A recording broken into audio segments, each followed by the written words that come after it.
Bonjour à tous et bienvenue pour une nouvelle vidéo sur ma chaîne. Petit changement de décor juste pour cette vidéo vu qu'aujourd'hui on va pas parler bouquin, on va parler bullet journal. Je sais jamais comment on le prononce, tout le monde me dit que quand je dis bullet journal on dirait que je dis bullet journal. Voilà, bon bref, le carnet, bullet journal, le système d'organisation qu'a créé Ryder Carroll. Je vous laisserai bien sûr, comme j'avais déjà fait pour la première fois, sa vidéo d'explication dans la barre d'infos si ça vous intéresse. Ce système d'organisation et de planification, c'est quelque chose que j'utilise maintenant depuis bientôt 3 ans. Je crois que je me suis jamais aussi bien organisée depuis que j'ai adopté ce système-là, donc pour moi ça veut dire que c'est une réussite. Si j'essaye de me souvenir, j'ai jamais été une très grande fan d'agenda, j'en ai eu quelques-uns et puis finalement je les laissais tomber parce qu'ils ressemblaient jamais ou ils apportaient jamais vraiment ce dont j'avais besoin durant les mois. Je suis très changeante en fait, tout d'un coup janvier je vais fonctionner d'une telle façon, puis après il me faudra autre chose, enfin voilà, puis un agenda vraiment fixe, figé, m'apportait pas du tout ce que je recherchais. Et puis j'étais tombée sur une première vidéo qui présentait le système du bullet journal et j'avais trouvé le concept génial, le côté entièrement personnalisable vu que c'est vous-même qui le faites de A à Z. Alors bon, aujourd'hui, pour ceux qui ont peut-être un peu peur de se lancer dans le concept, il y a plein de guides, de tutos, de cahiers qui sont déjà à moitié pré-remplis ou alors juste un petit peu, enfin bref. Chaque personne devrait trouver son bonheur. Moi, je suis restée dans le concept où je fais le mien comme je le pense et j'aime le faire évoluer, vous allez le voir à travers les pages. Celui-ci, on l'avait mis en page ensemble en septembre 2017. Aujourd'hui, je suis bientôt à la fin. Il me reste peut-être encore la place pour faire 3 mois, à mon avis. Jusqu'au mois de mars, je devrais avoir la place encore dans celui-ci. Mais comme on était à la fin de l'année 2018, début 2019, j'avais envie de revenir avec vous sur ces quelques pages, vous montrer un petit peu ce qui avait fonctionné ou non, et tout ça dans le mode très décontracté. Enfin voilà, c'est pas du tout pour vous montrer regardez comment il est trop bon mon bullet journal, parce que c'est pas vrai. Il y en a qui arrivent à avoir ce côté super créatif et je trouve ça vraiment génial. J'admire en fait les gens qui arrivent à avoir ce côté très créatif dans leur cahier et je pense que ça peut justement libérer des gens qui n'arrivent peut-être pas à développer ou à déployer leur créativité, d'avoir un carnet comme celui-ci ou d'autres façons de le faire. Tout simplement c'est pas mon truc. Moi ce que j'aime c'est m'organiser. D'ailleurs même avec le temps en fait le bullet journal est devenu un peu plus minimaliste qu'il ne l'était au début. Tout ça aussi dans l'optique de suivre un peu ma propre voie, vers quoi moi-même je tends dans mon quotidien, et ben forcément mon cahier d'organisation s'en ressent aussi. Alors je sais pas du tout si vous allez pouvoir trouver et piocher des idées qui pourraient vous être utiles pour votre propre cahier, votre propre organisation, mais voilà, c'est un genre de vidéo que j'aime bien regarder chez les autres en fait, voir ce qui a été fait et l'utilité de ce qui a été fait. Voir vraiment un page après page, ça rend le tout beaucoup plus concret et je vois ce que la personne a vraiment utilisé, comment elle l'a utilisé, si ça lui a été bénéfique ou non, si finalement elle a perdu du temps ou est-ce qu'elle en a gagné. Alors vous le savez, je l'avais déjà dit quand j'avais fait la mise en page de celui-ci, niveau bullet journal, je vais pas faire plein de vidéos, j'en fais une de temps en temps, là on est à une par an je pense même pas, donc voilà, ce sera vraiment de temps en temps aléatoirement. Là je m'étais dit que c'était le bon moment de vous présenter ça, et voilà, c'est parti. Quand j'avais fait ma mise en page de ce carnet-ci avec vous, c'était en septembre 2017 et du coup il me restait encore 4 mois à organiser jusqu'à la fin de l'année 2017. J'avais fait un calendex très vite fait, très basique comme vous pouvez le voir, c'est pas du tout un format que je recommande ou que j'ai apprécié tenir, donc j'étais très contente de pouvoir commencer assez rapidement l'année 2018 pour en faire un nouveau. Alors quelque chose que je me réjouissais d'utiliser, que j'ai pris beaucoup de plaisir à faire, c'était le tracker ménage par année, donc c'était quelque chose que je voulais utiliser vraiment toute l'année sur une seule page, et puis finalement ça m'a été d'aucune utilité, j'ai abandonné au bout de la fin de l'année 2017 je crois, j'y suis plus du tout revenue et en fait je me suis rendu compte d'une chose avec le bullet journal, c'est que j'ai besoin que toutes les choses soient très rapidement accessibles. Si je dois revenir sur 40 pages différentes durant un mois ou durant une semaine, ça va me saouler et je vais abandonner le truc. Pareil pour la section info maison, toutes ces choses un petit peu qu'on a chez nous à la maison, je voulais toutes les noter quelque part et finalement je l'ai jamais fait et finalement j'y suis jamais revenue et c'est pas très grave. Pas grande utilité non plus de ces 2 pages là, pourtant la page fruits et légumes j'avais vraiment envie de l'utiliser, je l'ai faite d'ailleurs avec beaucoup de plaisir, par contre c'est pas quelque chose sur lequel je reviens, tout simplement parce qu'en fait j'ai reçu un calendrier fruits et légumes par saison dans ma boîte aux lettres gratuitement, donc voilà, du coup en fait le petit calendrier est aimanté quelque part dans l'appartement. Et un peu pareil pour la page zéro déchet, je voulais y noter des adresses ou bien des astuces ou ce genre de choses, et finalement encore une fois c'est pas une page sur laquelle je suis beaucoup revenue vu que c'est des choses que je connais déjà, que je maîtrise souvent déjà et j'ai pas forcément besoin d'y revenir. Donc 4 pages qui ne m'auront été d'aucune utilité cette année. Là du coup vous avez eu un exemple et vous en aurez encore d'autres à travers la vidéo, de pages que j'ai pensaient être utiles et qui au final ne m'ont été, moi, d'aucune utilité. Mais des fois c'est des choses qu'on voit chez les autres, qu'on a envie de tester parce que ça nous semble bien, et en fait finalement quand on les met en place, eh bien on les tient absolument pas. Mais je trouve que c'est chouette en fait d'avoir un bullet journal pour ça, c'est de pouvoir tester et de se rendre compte de l'utilité de certaines choses ou non, et de se dire si on va les garder, si on va les refaire ou non. La page de droite, vous la connaissez déjà vu que je l'avais déjà faite en 2017 et je vous l'avais montré, il me semble, dans la première version, ou en tout cas j'en ai déjà très souvent parlé sur Instagram. C'est ma page des livres lus durant l'année. Donc celle-ci, c'est celle sur les livres lus en 2018. Alors même si je me suis amusée à noter le petit total à la fin, c'était pas du tout une page pour me challenger ou pour me dire ah tiens il faut que tu lises tant de livres, il faut que tu remplisses toute la bibliothèque ou enfin que sais-je. Je me dis que c'est le genre de page sur lesquelles je vais vouloir m'attarder, je vais vouloir relire tranquillement quand je vais feuilleter mes carnets dans le futur. Et c'est pas forcément des choses que je fais régulièrement via les réseaux sociaux. Par exemple sur Livre Addict on peut aussi créer sa bibliothèque virtuelle et puis la tenir par année sur d'autres plateformes littéraires également. Mais honnêtement, même si j'aime le faire, j'y reviens jamais. Mais mes cahiers et mes carnets, eux, je sais qu'ils seront toujours là et que je pense, je prendrai pas mal de plaisir à y revenir. Bon, vous voyez le concept, il faut pas être super doué, il faut juste créer une sorte de bibliothèque avec les livres. Petite chose que je peux vous conseiller et que j'ai faite pour l'année 2019, j'ai fait des livres un petit peu plus épais, parce que des fois je me rendais compte que j'avais fait des livres assez fins, et selon la taille du titre que vous voulez noter, c'est pas hyper pratique. Pour la page de gauche, c'était une page qui m'était extrêmement utile quand j'avais encore un rythme certain de vidéos, ce qui n'est plus vraiment le cas. En fait, j'avais pris des petits post-it, les cases font la taille de ces petits post-it, et du coup c'était une page perpétuelle que je n'avais jamais besoin de recréer, vu qu'en fait je notais mes idées de vidéos ou mes vidéos prévues sur le post-it, je collais le post-it dans la case, je notais le jour où je voulais sortir la vidéo au crayon à papier, et ensuite dès que la vidéo était sortie ou que je l'avais planifiée, je pouvais enlever le post-it, la vidéo était donc bouclée, et comme c'était du crayon papier, je pouvais effacer la date et renoter une autre, etc. etc. Maintenant que j'ai plus vraiment de planning et que je n'ai plus du tout de rythme de vidéo, c'est pas une page que je vais refaire au cas où je sais qu'elle est là et que je peux toujours l'utiliser. Encore un exemple de page que je ne recommencerai plus, c'est les dépenses et le tracker par mois. Donc le tracker, c'est une sorte de tableau sur lequel vous fixez vos objectifs ou les choses que vous voulez faire chaque jour, et du coup ensuite donc vous les notez juste ici, et chaque jour là vous venez cocher si vous avez fait cette chose ou non. C'est quelque chose que j'ai utilisé très longtemps mais que j'ai dû encore une fois faire évoluer. Un peu pareil pour les dépenses par mois, c'est quelque chose que j'ai fait évoluer puis que j'ai complètement abandonné avec le temps parce que finalement je trouve que ça n'a aucun intérêt. Enfin je trouvais que ça avait de l'intérêt au moment où je l'ai fait. Le calendrier mensuel a pas vraiment bougé, vous allez voir il a un tout petit peu changé dans les mois à venir. Ce qui a vraiment changé maintenant ce sont mes daily. Donc les daily c'est quand vous faites jour après jour la planification de votre journée. C'est-à-dire que quand vous commencez avec votre lundi, le mardi, le mercredi, le jeudi et le vendredi et le week-end n'existent pas encore sur votre page. Vous allez jour après jour. C'est comme ça en tout cas que moi je comprends le concept du daily, et c'est ce que je faisais pendant très longtemps, c'est-à-dire que je commençais mes journées et une fois qu'elle était finie, hop, je passais à la suivante. Mais rien n'était planifié sur ma page à l'avance, semaine après semaine. Alors si au début de mon utilisation du système du bullet journal c'est quelque chose qui m'allait bien, au fur et à mesure c'est quelque chose que j'ai dû modifier parce que ça ne m'allait plus du tout. Ça me manquait de ne pas voir ma semaine directement en un seul coup d'œil. Le problème aussi de mes daily, je trouve, c'est qu'ils me prenaient très peu de place et donc j'avais l'impression de perdre tout ce qu'il y a ici. Du coup j'ai testé de faire mes daily sur une seule page. Et en effet, de l'autre côté, je gagnais une page de notes, on va dire, sur laquelle j'ai transporté mon tableau de dépenses, mon tableau de tracker, que je faisais du coup plus par mois, mais par semaine. Petit interlude collage dans mes bullet journal. J'aime beaucoup découper des choses et les coller les unes avec les autres pour que ça fasse une sorte de tableau. Moi, j'appelle ça mes tableaux d'inspiration. Et je les colle un petit peu au petit bonheur la chance dans mon cahier. Et j'adore vraiment retomber dessus quand je les feuillette. Là, par exemple, c'était un collage fait spécialement pour notre voyage à Copenhague. Donc, j'ai réussi à récolter un maximum de feuillets, de flyers, etc. qu'on avait gardés. Et je les ai tous collés à l'intérieur. Et en effet, aujourd'hui, quand je le revois, ça me fait super plaisir parce que, voilà, ça fait remonter plein de souvenirs. Et alors du coup, en feuilletant ce cahier avec moi, vous allez en voir d'autres. Je crois que là, on peut voir que j'en ai un petit peu marre de mes daily, je fais n'importe quoi, je suis revenue sur une double page parce que j'en avais marre de faire un tracker, j'en avais marre de faire un tableau de dépenses, mais en même temps, je continuais à ne pas aimer cette mise en page, je voulais autre chose.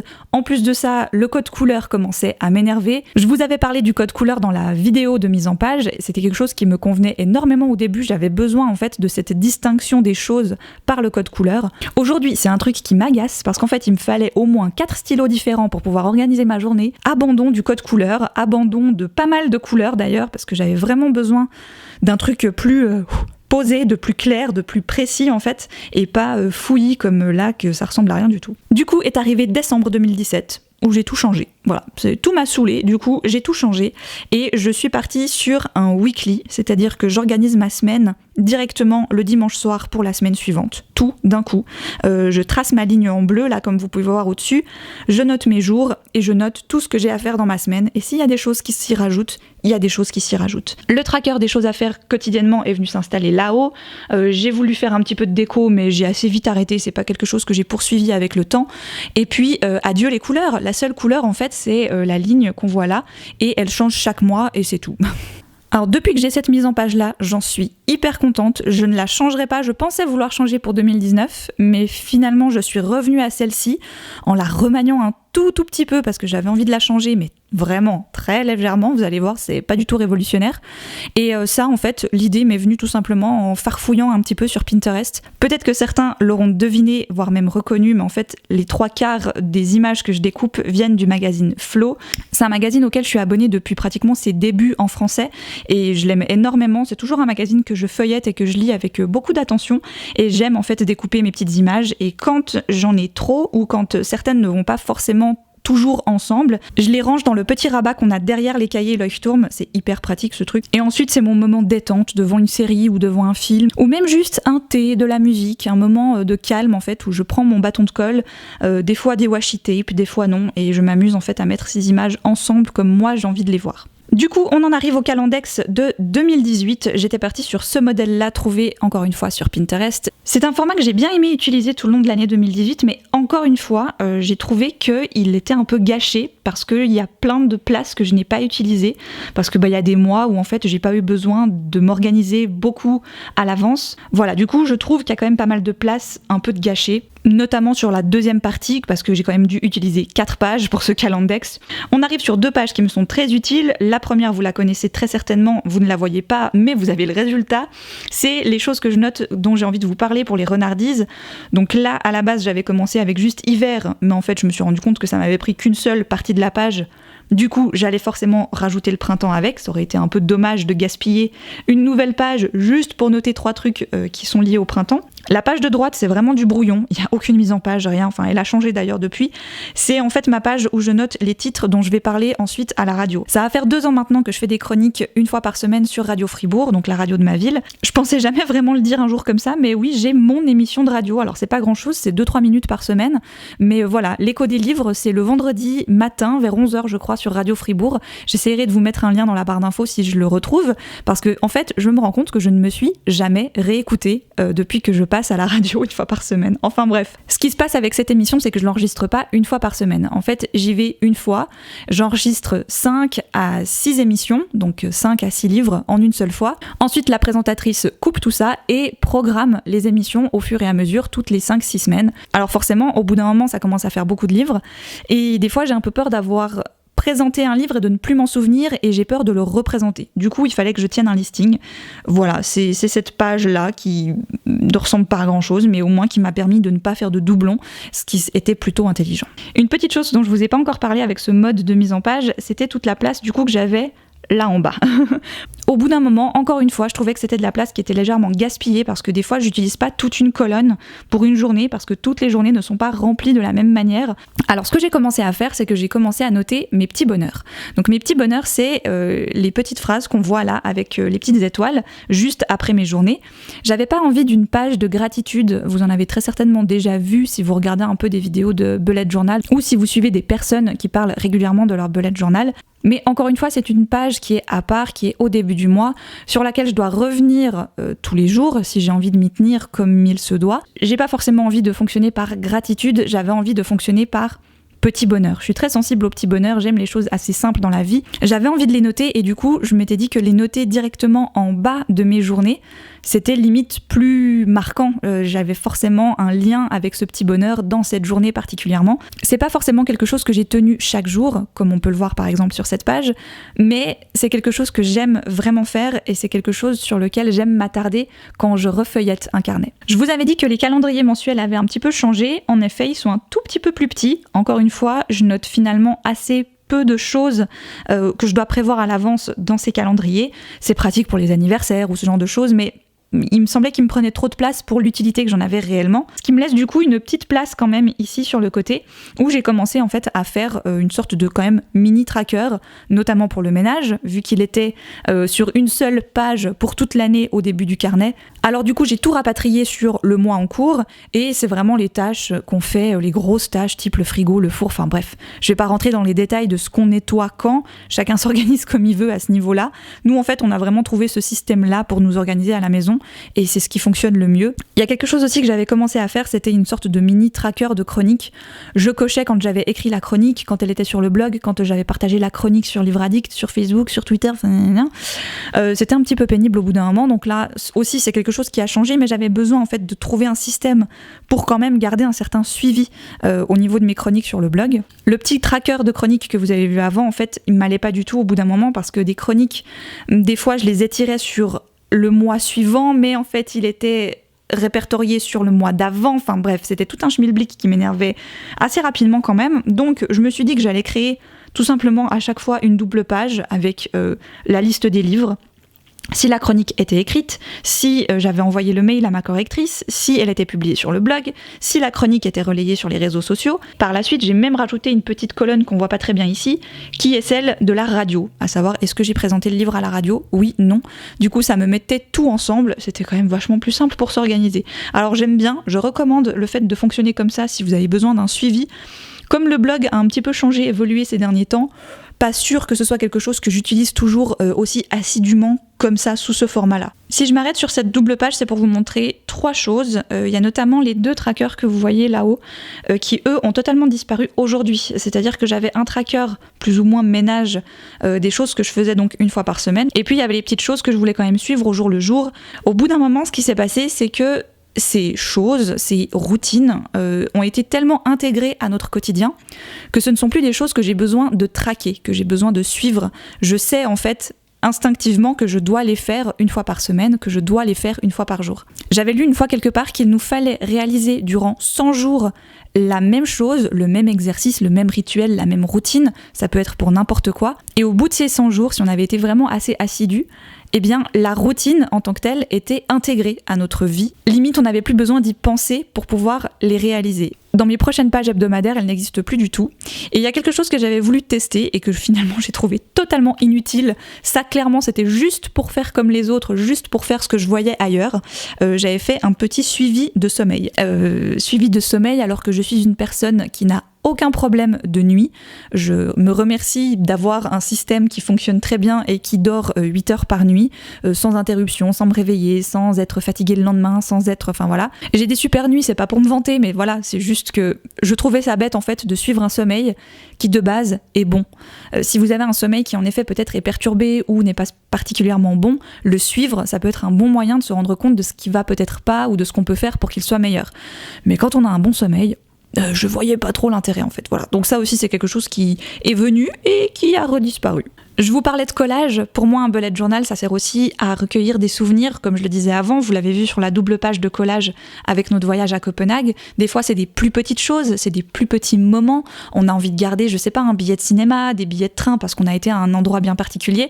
Moi c'est exactement ce que je fais avec le mien de carnet, c'est comme ça que j'ai envie de le faire évoluer, c'est comme ça que j'ai envie de l'utiliser. Pour mes pages d'inspiration, je vous l'avais pas précisé, mais vous l'avez certainement deviné, c'est quelque chose que je fais vraiment à chaque fois sur une double page. Et si j'ai l'occasion de faire qu'une seule page parce que une seule page m'inspire, eh bien je la laisse sur une seule page, mais je garde la page d'à côté vide.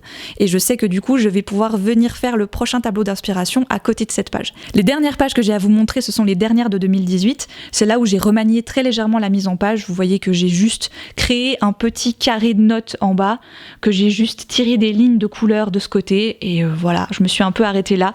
Mais j'avais envie de fonctionner comme ça, peut-être d'avoir une délimitation un peu plus marquée qu'avant.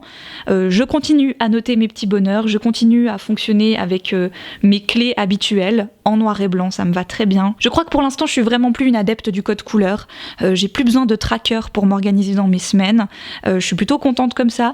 J'avais voulu recommencer à noter la météo, mais même ça je suis pas sûre de vouloir vraiment le continuer. Du coup je termine en vous montrant le Calendex de 2019. Voilà comment je me suis organisée pour cette année. Vous voyez que c'est beaucoup plus simple, il y a certes moins de place. Vous avez vu dans l'année 2018 que j'avais pas besoin d'énormément de place, que j'en avais énormément perdu à le faire sur 4 pages et qu'en fait finalement sur 2 ça tient très bien. Donc j'espère qu'il va m'être utile, je pense. Voilà, cette vidéo est terminée, j'espère qu'elle vous a plu, j'espère que ce petit récap et retour en arrière sur mon système d'organisation pour voir un petit peu aussi l'évolution que j'ai pu avoir vous aura intéressé, vous aura peut-être donner encore une fois des idées ou pas. Et si vous tenez un cahier comme moi, vide, dans lequel vous ajoutez vos mois ou vos semaines les unes après les autres, n'hésitez pas à me dire ce que vous utilisez vraiment. Est-ce qu'il y a des choses que vous avez fait au départ, que vous avez complètement abandonné, que vous avez repris? Des fois il y a des trucs qu'on arrête et puis finalement on se rend compte qu'on en a peut-être de nouveau besoin. Enfin voilà, ça m'intéresse de le savoir, je vous embrasse très très fort, je vous souhaite du coup une très bonne année 2019, je n'ai pas encore eu l'occasion de le faire sur la chaîne. Prenez soin de vous, prenez soin de vos proches, je vous souhaite de belles lectures et une très bonne santé.